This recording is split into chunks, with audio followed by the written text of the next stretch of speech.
tal? ¿Cómo les va? Hoy presentamos un programa especial. Más que un programa especial, es un programa homenaje al recientemente fallecido vicerrector de nuestra Universidad Nacional del Litoral, el profesor Claudio Lizárraga.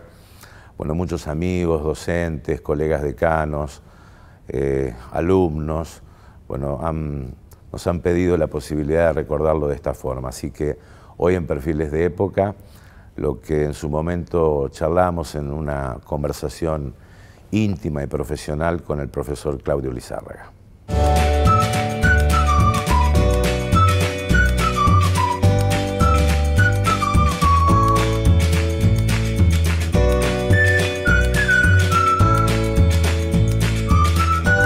¿Qué tal, Claudio? ¿Cómo te va? ¿Qué tal, Guillermo? Gracias por la invitación, el gusto es mío.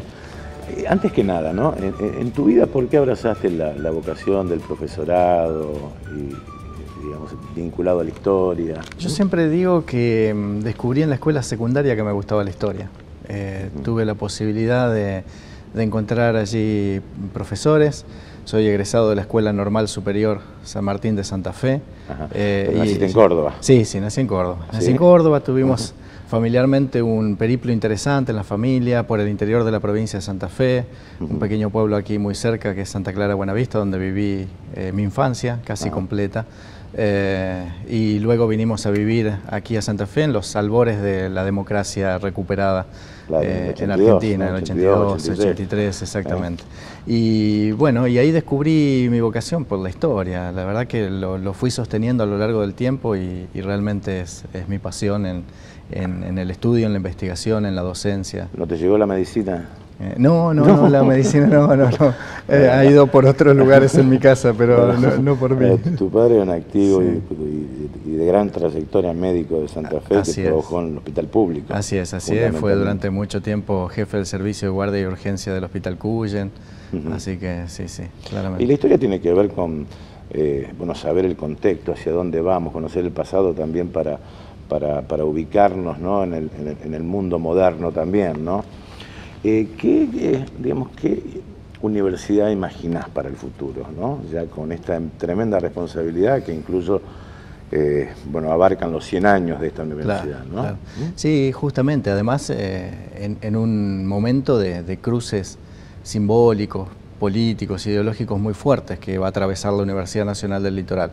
El centenario de la reforma universitaria es heredera de esa gran gesta que cambió el sistema universitario en Argentina y en Latinoamérica, y el haber sido hija la universidad primera en la Argentina que nace con un nombre de una región, que ya le da una impronta también, ¿no? Y que de alguna manera cristaliza ese modelo, ese ideario reformista, y que además siempre se presumió innovadora, visionaria, con la posibilidad de imaginar el futuro.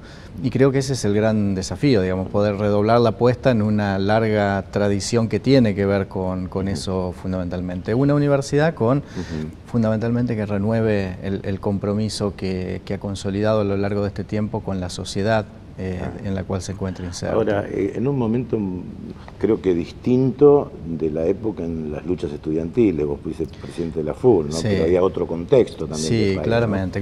Bueno, yo incluso sostengo que gran parte del modelo reformista que hoy cobija al conjunto de las universidades argentinas nació en la apertura democrática, porque el siglo XX no le permitió a las universidades, salvo en honrosas oportunidades, consolidar un sistema de educación pública, de educación superior pública en la Argentina por las frecuentes interrupciones a los periodos constitucionales, ¿no es cierto? Y que por lo tanto la época de la normalización fue una gran gesta en las universidades argentinas y en la nuestra claramente, digamos, la puesta en marcha de un modelo universitario, el retornar a las cátedras gente que había sido exiliada, cesanteada, etcétera, hacerlo a través del mecanismo de los concursos, dotar de recursos a las aulas universitarias, abrir las puertas de las universidades con el ingreso irrestricto, fue una gran gesta que obviamente el movimiento estudiantil tuvo un protagonismo muy fuerte, y creo que eso entusiasmó muchísimo a las juventudes de aquellos tiempos. Los 90 fue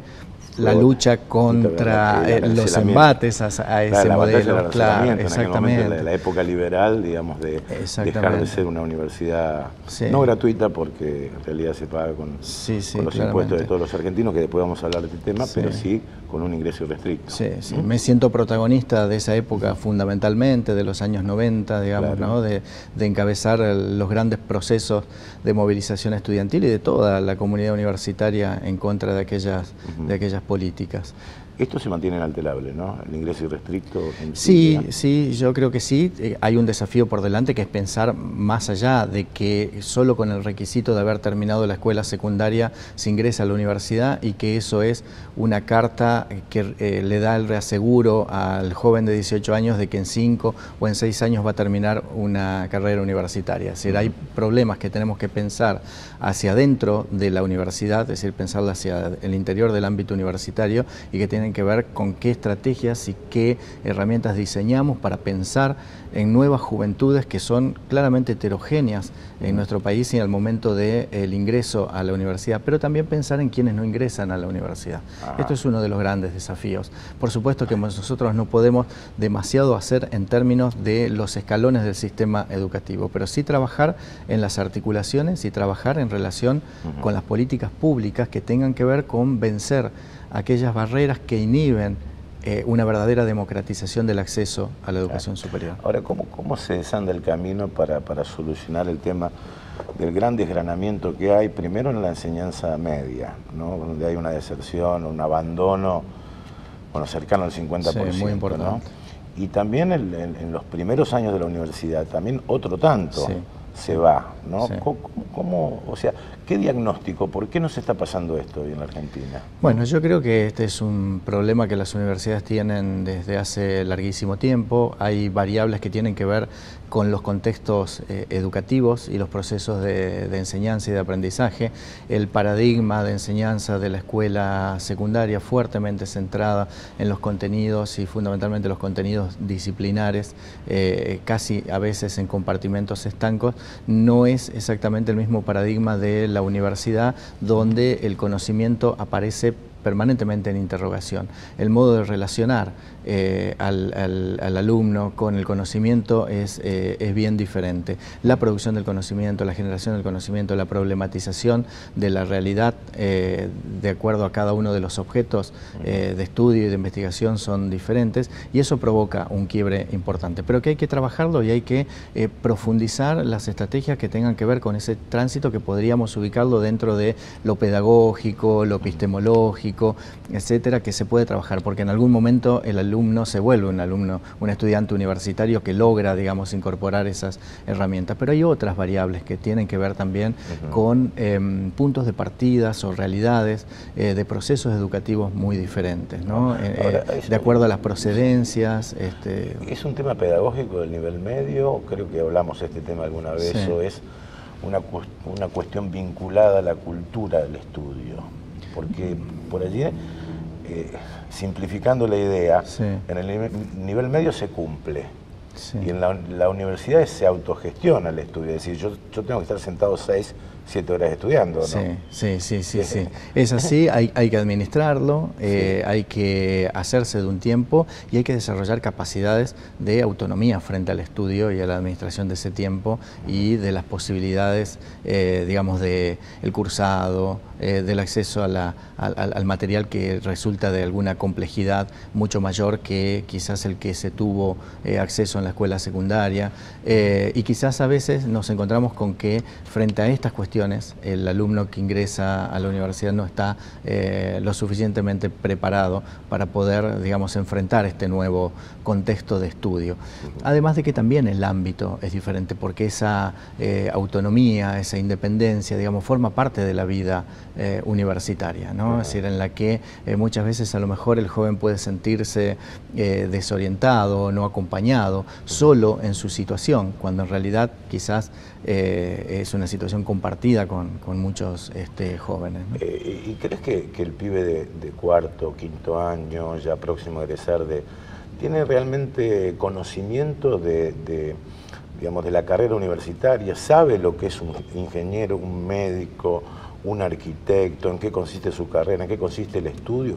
¿Se articula eso o no? Bueno, esas son las cosas que efectivamente tenemos que trabajar hacia el universo de los estudiantes que están en los cuartos y quinto años de la escuela secundaria, pero también trabajar con los profesores de las escuelas secundarias para que sean los principales agentes orientadores de los jóvenes acerca de las posibles carreras a seguir y de cuál va a ser su futuro o qué pueden elegir. El tema de la elección vocacional es claramente también un tema. Es decir, gran parte de la problemática del abandono, del desgranamiento, ni siquiera es que dejen el estudio universitario, sino que los estudiantes no tienen una clara elección. Entonces, a poco de andar por una carrera universitaria, por el primero o el segundo año, deciden hacer otra, deciden cambiar de facultad, deciden cambiar de carrera. Ingeniería no es para mí, bueno, odio las matemáticas. Exactamente, o tenía una idea de que podía ir por el lado de las ciencias sociales, pero no sabía cuál, o por el lado de las duras y no sabía exactamente cuál, ¿no? Entonces el momento, lo que muchas veces retrasa, digamos, también el estudio, es esa definición vocacional de los jóvenes. ¿Estás de acuerdo? Desde algún momento la Secretaría de Políticas Universitarias se planteó la posibilidad de una mayor flexibilización en las primeras materias. Aquel que va a estudiar ingeniería dice, bueno, esto no es para mí, prefiero arquitectura. ¿Esto se puede lograr? Sí, esto se planteó como política a nivel nacional y se planteó, incluso se está trabajando actualmente en lo que se llaman los reconocimientos de tramos de formación, para que aquellos tramos, conjuntos de materias, fundamentalmente los ciclos iniciales que hace un estudiante en una carrera, pueda ser acreditado o reconocida en otra. La verdad que la Universidad Nacional del Litoral es pionera en eso, porque ha trabajado desde siempre a través de los llamados cursos de acción para la integración curricular, ha trabajado por familias de carreras en pensar que, bueno, efectivamente pudieran reconocerse materias hechas en distintas carreras afines y que permitieran el tránsito de los estudiantes de una carrera a otra, ¿no? Ajá. Es decir, mantener al estudiante, entusiasmarlo. Exactamente, sí, aún cuando no tenga definida exactamente cuál es la carrera, ¿no? Pero creo que también podemos dar algunas vueltas más de tuerca para adelante para hacer algunos ajustes en ese sentido y pensar que hoy tenemos ofertas de materias que son similares, que están en la misma familia de disciplinas y que los alumnos pueden tomar también o podrían tomar en distintas unidades académicas, y que eso resolvería también problemas de la oferta de materias, a veces con los horarios, con las posibilidades de acceso por las distancias en las que residen los estudiantes, respecto, por ejemplo, de sus trabajos, aquellos alumnos que trabajan y estudian y que puedan tomar una matemática en una facultad o en otra, aun cuando tengan que acreditarla en una carrera en particular en una unidad académica. Bueno, si mal no recuerdo, la UNESCO fija en un 14, 15% creo el nivel de graduados universitarios en la Argentina. Sí. ¿Estamos bien o mal? No, en general la relación, por supuesto que nunca está dentro de lo que nosotros desearíamos. Sí. Hay una distancia muy importante, primero por el desgranamiento que se da en los primeros años y el otro factor importante es el retraso en la duración de años. La duración real de un cursado universitario es mayor a la duración teórica. Es decir, la duración teórica de los planes oscila entre los 5 y los 6 años y sabemos que la duración real es mayor, digamos. Este retraso también muchas veces tiene variables académicas que son importantes y que debemos contemplar. Por ejemplo, las experiencias que los estudiantes hacen en investigación, en extensión, en internacionalización, haciendo estancias de 6 meses en el exterior, que muchas veces o no siempre están perfectamente asimiladas en los créditos curriculares que el alumno debe hacer. Entonces, también trabajar en la posibilidad de planes de estudios flexibles, elásticos y permeables a experiencias que hoy le llamamos extracurriculares, pero que también hacen a la formación de nuestros jóvenes profesionales. Es importante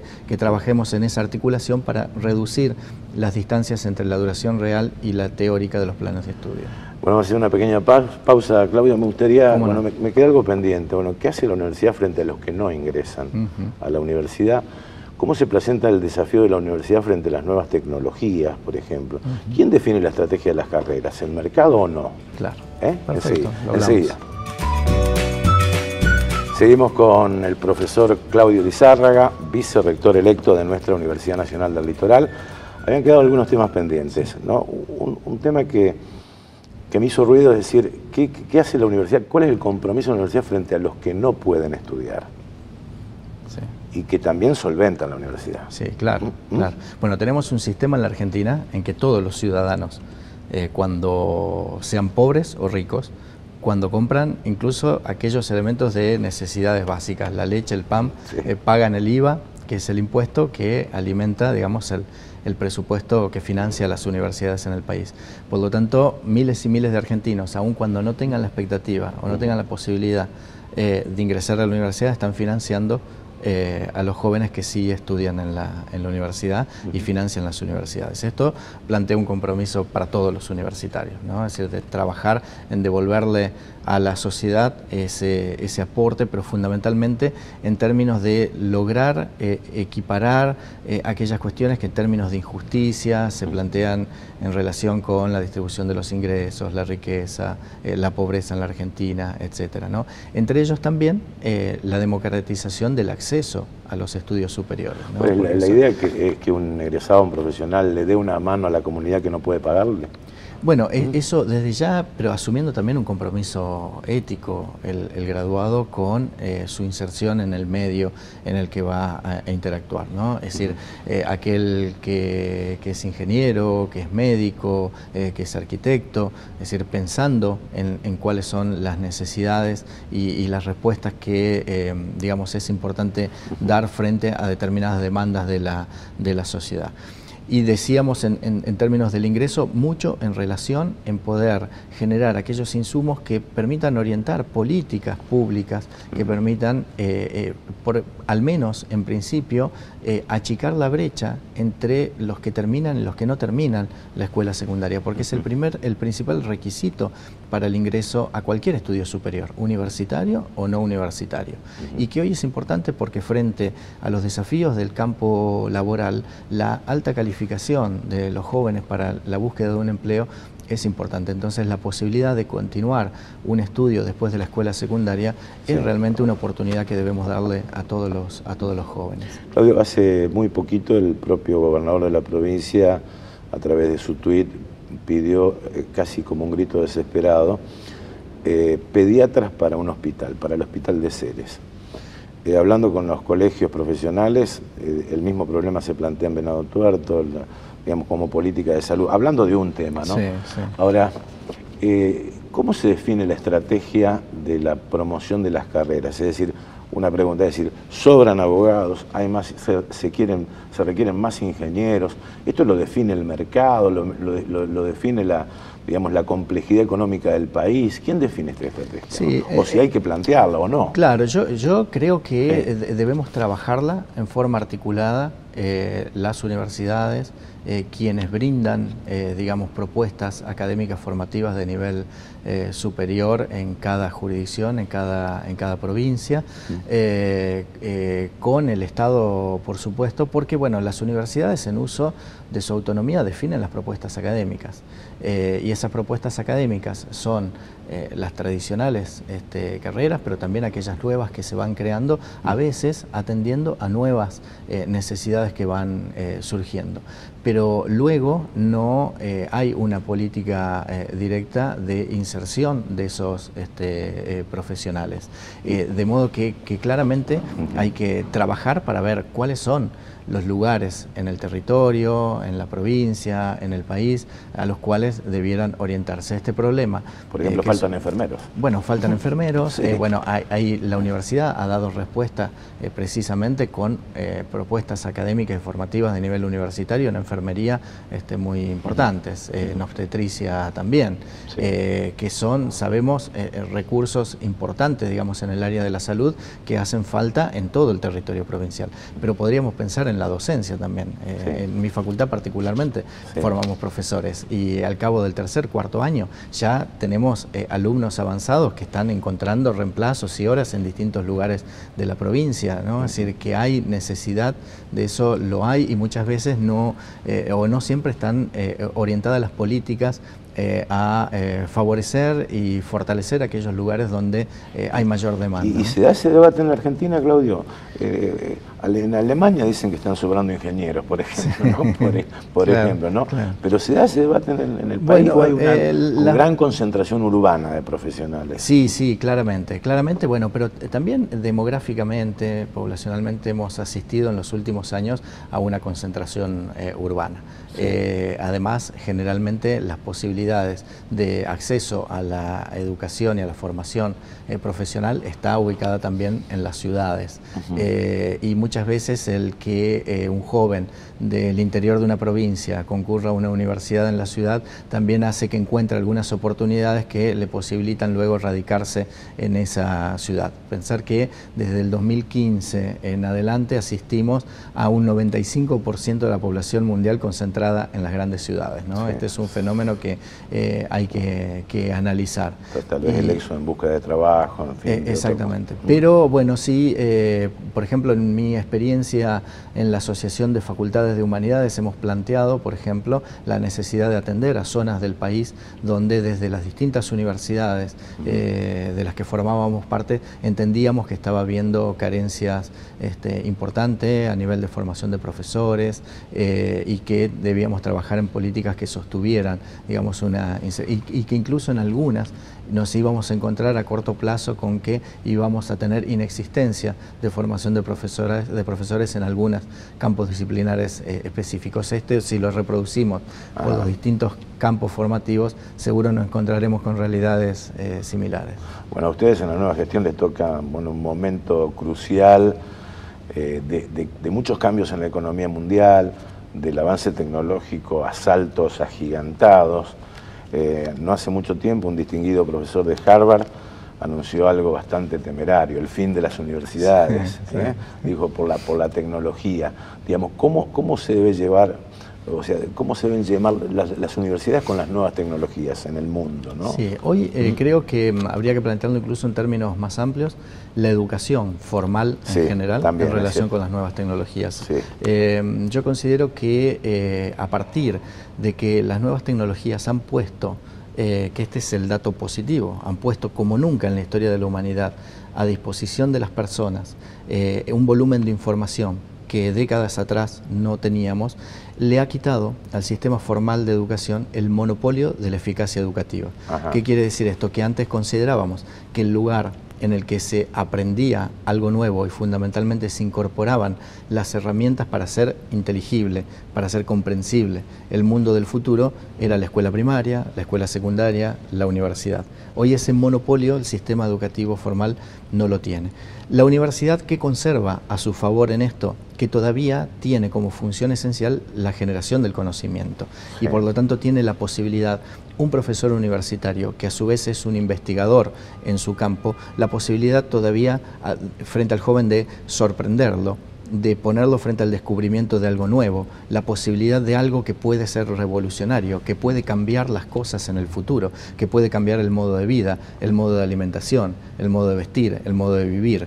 Digamos, esto tiene como posibilidad todavía el conocimiento universitario. Ahora, el desafío es formar jóvenes que incorporen herramientas para poder desempeñarse en un mundo que no podemos imaginar en un plan de estudios, porque probablemente dentro de 10 años cambie y ese profesional va a tener que enfrentar nuevos desafíos y para ello lo importante son las herramientas. Y frente a las tecnologías, lo importante no es qué información nos pueden brindar, sino cómo seleccionar, cómo ser críticos y cómo utilizar las herramientas que la tecnología hoy nos provee para hacer precisamente una cosa que siempre la humanidad quiso hacer, que es inteligible el mundo en el que vivimos y en el que viviremos.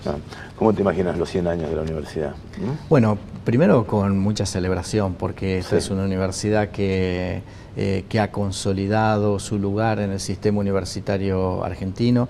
Estoy absolutamente convencido que es una universidad que es punta de lanza en el sistema universitario, que es una referencia clara en el sistema universitario argentino. Es una de las pocas universidades que ha atravesado 3 procesos de autoevaluación y de evaluación institucional, que ha consolidado su sistema de gobernabilidad y su calidad institucional, y que debe, sobre la base de todo eso, proyectarse al futuro con ese desafío, y que nosotros vamos a enfrentar seguramente el desafío de engrandecer lo que hemos heredado y sostenerlo. Es toda una empresa muy importante, pero frente a dos aniversarios importantes, el de la reforma universitaria y el de la propia universidad, el desafío es el de la permanente transformación y crecimiento de la universidad y la consolidación del vínculo con el medio social. Gracias, profesor, muy amable. No, gracias. El profesor Claudio Lizárraga.